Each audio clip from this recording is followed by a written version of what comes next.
Hey guys, welcome to the Liberal Hive Mind, a channel solely focused on exposing the abundant hypocrisy of the left. You know, it's kind of funny because Kamala Harris and all these Democrats seem really intent on changing the subject with their latest and greatest talking point. Donald Trump is old and exhausted. He can't be president. He's too tired. They're trying to use the Sleepy Joe strategy against Donald Trump. He's canceling interviews and he can't keep up, says Kamala Harris, who did a 6-minute rally in the last, 5 days? Meanwhile, Donald Trump is doing multiple events a day and showing up on stage for hours on end, riffing without a teleprompter, without a script.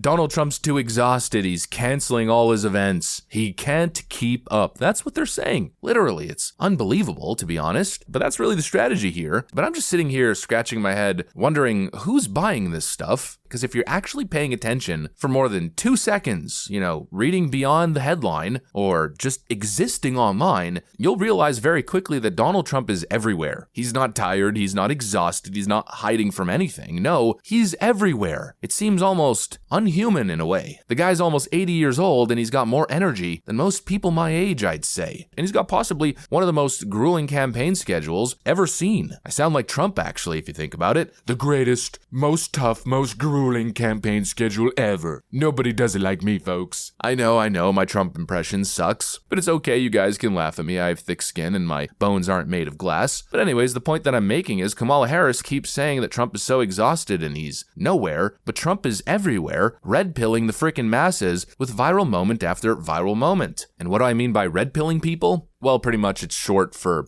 telling the truth, saying things that actually make sense, providing solutions and isolating problems, pretty much everything that Kamala Harris isn't doing, actually explaining who you are and what you stand for and what you want to do as a political candidate. I know, a crazy concept. And here we go, we got another one of those moments where the left points the finger at Trump and says he's crazy. How could he possibly have such a stance? But then you hear it actually come from the man himself, and it makes sense now, doesn't it? Let me show you guys exactly what I mean by that. We got some stuff to get into, so let's roll the tape. All right, folks, I want to start off with some context here. I played this clip for you guys a couple days ago. Just take a look. Anything to do with school choice, also. Okay. But also, separate from school choice, we're going to take the Department of Education, close it. I'm going to close it. We'll have one person, could be you if you decide to retire. Okay, Mr. President, here's what bothers me. Here's what bothers me about that. So let's say you have a liberal city, let's Los Angeles, San Diego, and they just decide we're going to get rid of that history. We got new history. This is America built off the backs of slaves on stolen land. And that curriculum comes in. Then we don't send them money. We would save half of our budget. Okay. Donald Trump is talking about total reform of the Department of Education. And by reform, I mean the suggestion is shutting it down and restarting from scratch. And the left is saying, well, that's crazy. That's insane. Donald Trump doesn't want kids to be educated, right? But no, of course not. That's not at all what he's saying. And when you listen to what he's actually saying and what he actually stands for, well, it starts to make sense now, doesn't it? Take a look at this clip that's now going viral. We have here in the Bronx. What are we going to do? They're failing. What are we going to do to improve that in our school systems? Well, we're moving them back from Washington, where you have people that don't care about New York, frankly. In Washington, I don't know if you ever noticed this, you go Department of Education, Department of Education. You got half the buildings at Department of Education. I never saw. You don't need any of them. I want one person and a secretary to just make sure they're teaching English, okay? Give it a little English, okay? I say reading, writing, and arithmetic. No transgender, no operations. They take your kid. There are some places, your boy leaves the school, comes back, a girl, okay? Without parental consent.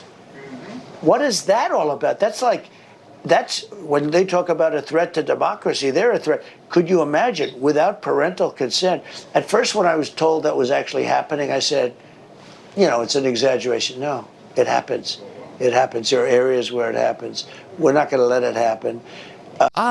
It makes sense, huh? There's a problem in the country. You have the Department of Education that should be solely focused on teaching reading, writing, arithmetic. Let's add a couple more: critical thinking, civics, finance, the important stuff, what it takes to be a productive member in society, but instead what's happening at the Department of Education? Well, they've created these curriculums, and they've hyper-fixated and focused on cultural nonsense and activism, and most importantly, indoctrinating the next generation into becoming mindless, DNC, far-left, progressive voters. That's exactly what's happening, and that is a disgrace. It's an abomination. And most importantly, it's wrong. And people say, well, that's not actually happening, but it is. How many instances have we exposed? Whether it's critical race theory or radical gender ideology that's being pushed on the next generation, the goal is to create Democrat voters, not future productive members of society. And again, that's not happening. Well, speaking of all the examples we've gone over the years, how do you explain this?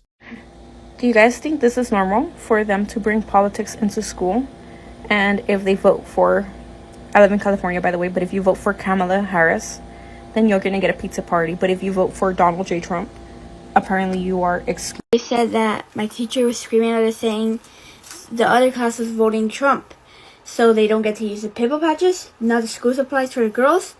They don't get to use the computers, the chargers, or the, the scrunchies, the deodorant, or stuff like that. Okay, so you guys don't get to use this stuff. It's okay. And then what was said about the pizza party? That we don't get the pizza party because only the kids only our class that voted Kamal get to eat the pizza party, but some of the kids didn't vote for Kamal, they voted for Trump. So then what's going to happen to them? They're not going to be included. Only the kids that voted for Kamal. Hello. So I had a couple questions for you.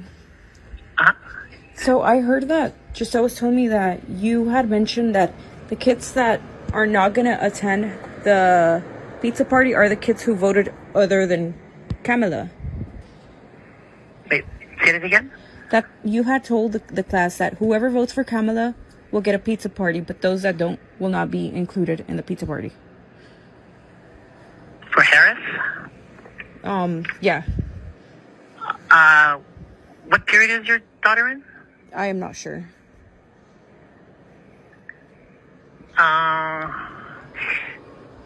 So I believe only one period 5, had a majority for Harris. Mm-hmm.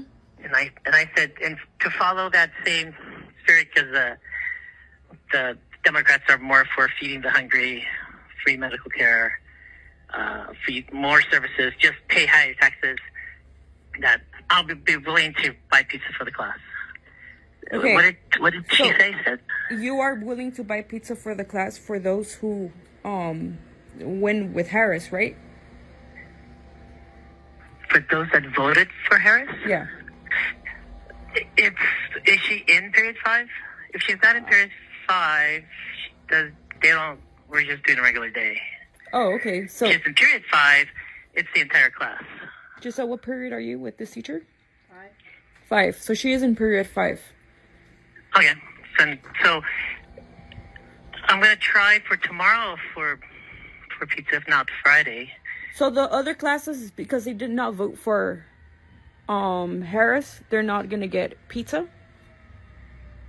Yeah. Well, they can.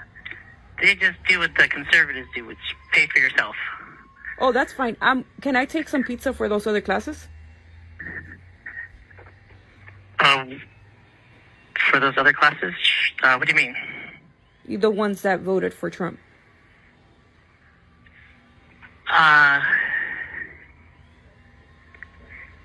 You can.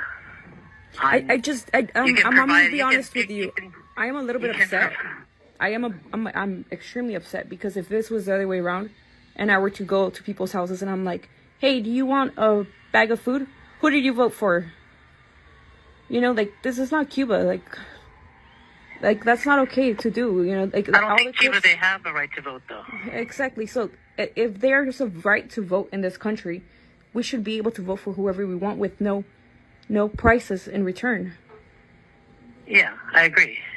And this isn't just a one-off situation where it happened at one school and it was one individual teacher. We've covered so many of these instances where left-wing politics or gender ideology is inappropriately introduced in the curriculum. You will be a Democrat. That's the education. Math scores be damned. Math scores are racist. The ability to read. We've got all these schools across all of these big Democrat cities that are failing to produce basic results like teaching kids how to read and write. You have some American cities, as wild as this is, that have higher illiteracy rates than third world nations. And knowing all of this, the American people are just supposed to shut up and take it, just accept it as fact, and probably even worse, just accept the fact that your taxpayers are subsidizing all of it. It is insane. It's unjustifiable. It's wrong. And this bullying tactic, this intimidation tactic, that if you challenge what they're trying to do, you're some sort of extremist that wants to take education away from kids, is insane. Again, it's just patently wrong. It's this Goliath of teachers unions and their political influence at work. That's what it is. Shut up and don't ask questions. That's essentially what they're saying. And finally, we have a politician, and I have a hard time calling him that because Trump is not a politician. We have a leader, let's say, actually, who's willing to